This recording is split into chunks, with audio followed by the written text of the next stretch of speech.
Hello friends, welcome to my YouTube channel. तो आज का हमारा टॉपिक है सर्वोच्च न्यायालय।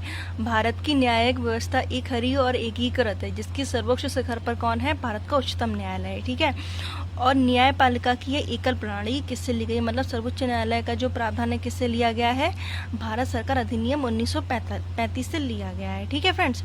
और सर्वोच्च न्यायालय का जो उद्घाटन है, मतलब इसकी शुरुआत कब हुई थी? 28 जनवरी 1950 को हुई थी। मतलब अपना भारत का जो संविधान लागू हुआ था उसके जस्ट 2 दिन बाद ही सर्वोच्च न्यायालय का उद्घाटन किया गया था। ठीक है। सर्वोच्च न्यायालय से संबंधित जो अनुच्छेद है वो किसके अंतर्गत आता है? 124 से लेकर 147 तक आता है। और ये किस भाग में आता है? भाग 5 में आता है। ठीक है फ्रेंड्स। और सर्वोच्च न्यायालय के मुख्य न्यायाधीश की जो नियुक्ति करता है वो कौन करता है? राष्ट्रपति करता है।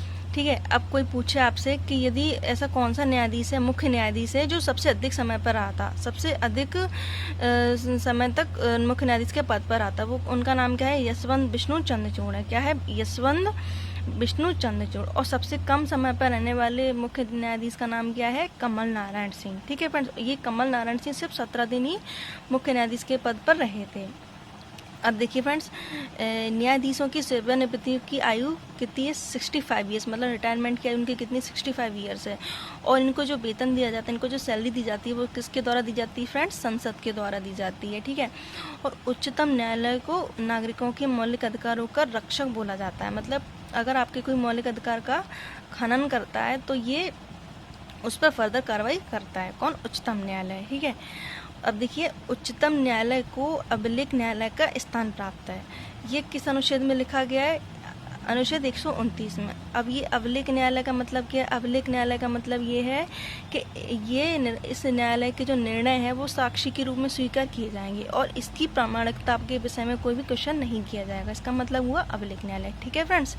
अब ये देखिए, सर्वोच्च न्यायालय स्वयं द्वारा दिए गए आदेश या निर्णय पर पुनर्विचार कर सकता है। मतलब इनने कोई आदेश दिया है, निर्णय लिया है, तो ये एक बार और विचार कर सकते हैं। तो ये किस अनुच्छेद में दिया गया? ये अनुच्छेद 137 में दिया गया है। और फ्रेंड्स, जो देश का सबसे बड़ा अपीलीय न्यायालय है वो कौन है? उच्चतम न्यायालय को बोला जाता है। ठीक है। और जो राष्ट्रपति होता है, राष्ट्रपति भी उच्चतम न्यायालय से कोई सलाह या परामर्श ले सकता है। वो किस अनुच्छेद के अंतर्गत आता है? 143 के अंतर्गत आता है। ठीक है फ्रेंड्स।